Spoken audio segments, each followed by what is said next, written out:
And for our final story for this edition of the Rolling Stone, we go to Toronto, Canada. So we're a little far and away from home on this one, but this story is important because, according to CNN, a Toronto restaurant owner was arrested Thursday after continuing to violate public health orders, officials said.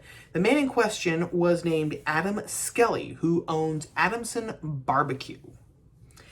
And he had actually taken to Instagram. I saw this thanks to Michaela Bearpaw, whom I've talked about before. You should really be following her on Instagram and here on YouTube.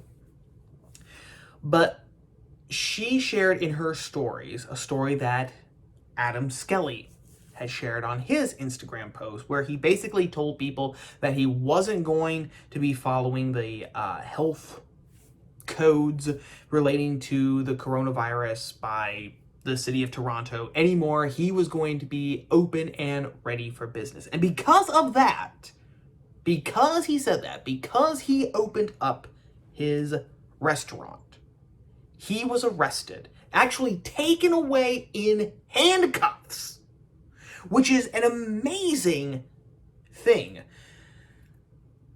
According again to CNN, Adam Skelly, who owns Adamson Barbecue, is being charged with 1 count each of attempting to obstruct police, mischief, failing to comply with a continuing order, and failing to leave when directed. CNN partner CBC previously reported Skelly was charged with 9 charges on Wednesday, including violating indoor dining rules, holding an illegal gathering, and operating a business without a license, which is an interesting charge, because he would have had to have a license to own and operate his business even before the coronavirus. So how did he lose his license? Exactly. That would be an interesting question. City of Toronto Mayor John Tory said he believes Skelly is making a political statement. He had a lot of the anti-mask people there, Tory told CNN's Erica Hill Thursday morning on New Day. It was like it was a festival they were trying to have and celebrate some of their unorthodox views. But I think the vast majority of people don't accept that. They're trying hard to make the sacrifices that are terrible in some cases to make sure we can all get healthy, said Tory, adding that he believes Skelly will face huge fines if convicted. Now, that in and of itself is interesting. Unorthodox views. That in and of itself is very, very interesting, especially since the scientific community is not at all 100% in line with what governments should do about the coronavirus. Still, you do not have 100%. You don't have 100% majority of scientists saying that yes, you should do A, B, C, D, and E in order to stop the spread of the coronavirus. The scientists themselves are offering different opinions, or at least the ones who are actually honest enough to say what they believe the data is telling them, and not simply what they think the powers that be want the data to say, okay? I'm not saying anything about what the data says and what it doesn't. I'm not a scientist, but I'm just here to say that the mayor of Toronto calling Adam Skelly and his supporters as holders of unorthodox views is very, very telling, when even the scientists, the supposed experts, are not 100% behind one set of rules for the coronavirus, one set of strategies or anything like that. That is very telling in and of itself. What is also very, very telling, and this I think gets to the heart of the matter.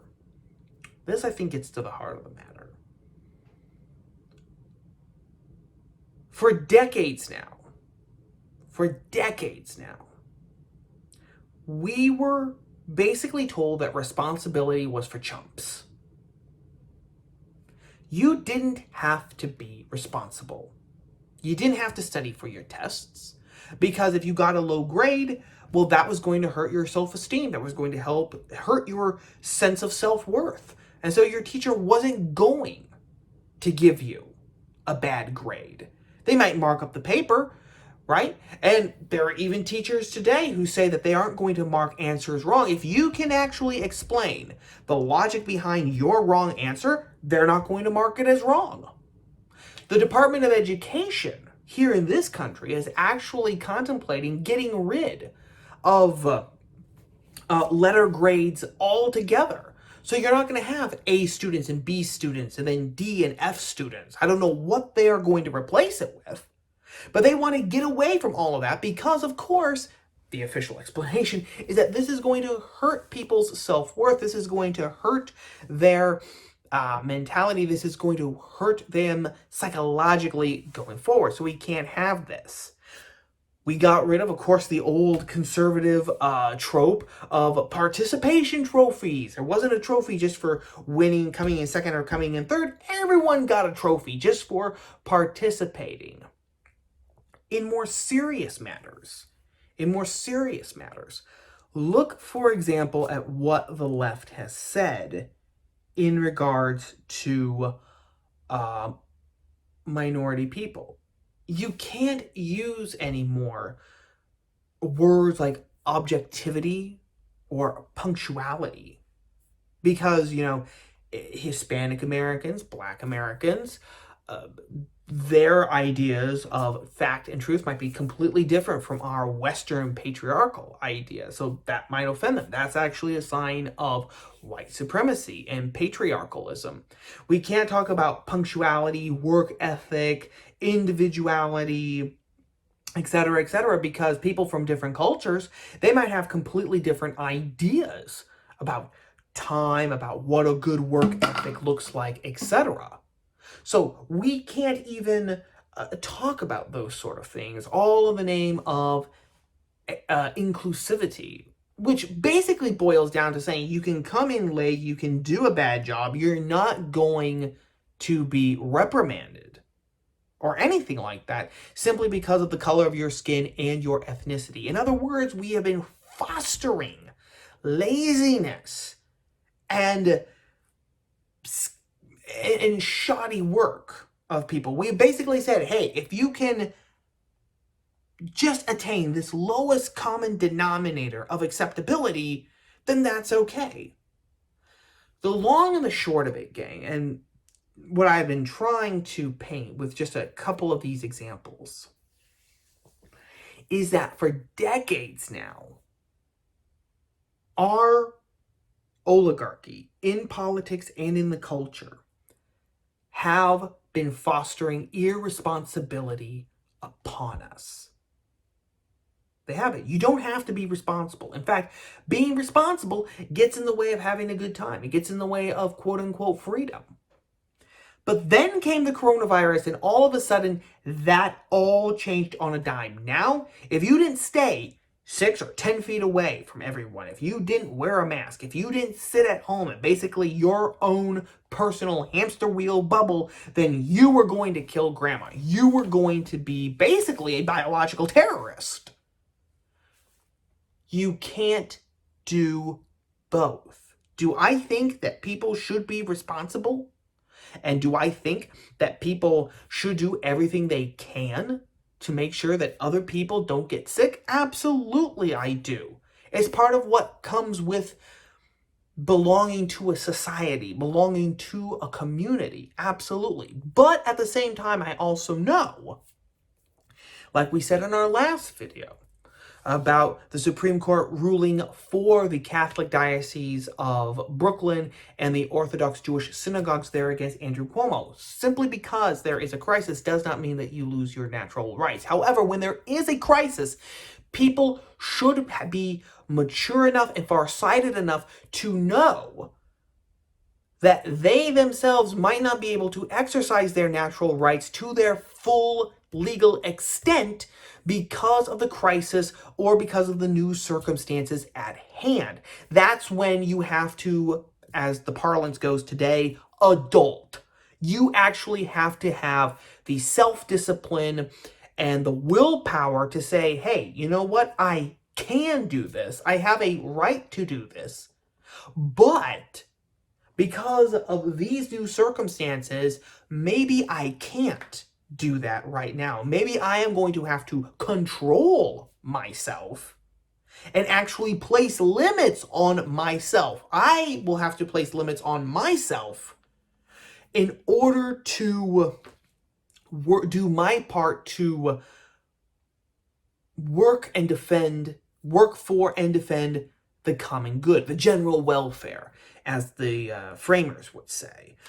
But when the message from the political class, from the cultural class, and from everyone in between has been, you don't need to be responsible, you don't need to be responsible, you don't need to be responsible because somebody else will clean up your mess for you.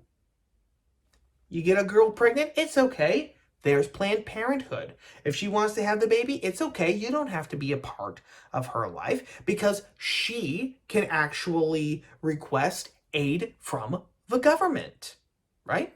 You don't have to pay back your student loans. Somebody else will do that for you. You don't have to, figure out how you're going to pay for a phone and Wi-Fi and all these other things. Those should be given to you. Those should be free, as it were. You don't have to figure out how you're going to pay for college. You don't have to figure out even if you need to go to college or not. And then if you realize, yes, I need to go to college, you don't have to figure out how exactly you're going to pay for it because that should all be free. In other words, you don't have to be responsible about anything.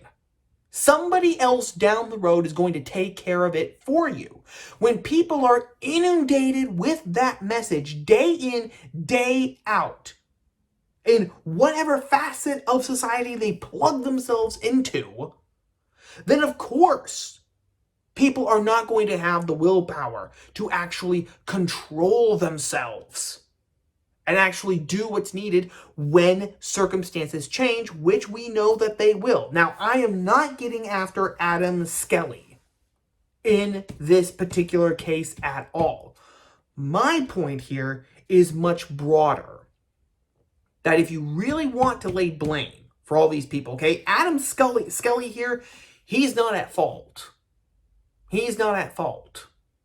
The real fault is the Western elitists who have fostered this sense of irresponsibility on people for decades now.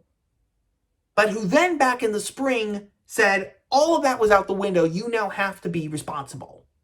Or else we are going to fine you and basically make your life a living hell.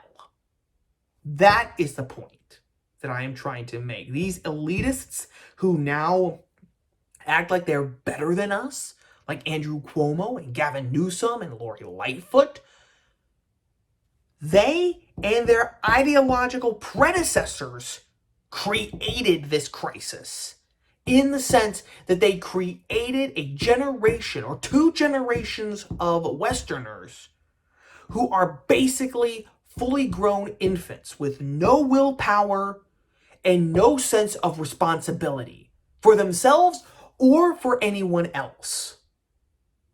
That, I think, has been the real lesson of the coronavirus pandemic. It took me almost a whole year to finally get that through my thick skull, gang.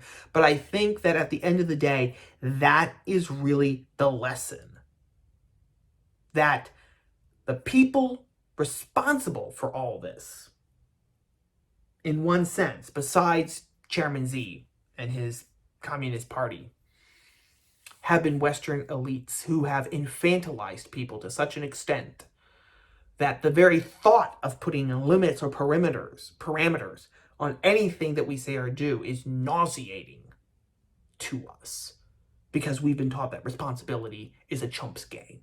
But that's just my opinion. Let me know in the comments what you think. And with that, gang, I have talked long enough for this week, and so I am cutting it off here. Have a great weekend. Hope that your Thanksgiving was blessed and full of faith and family. And I will chat to you soon. Ciao.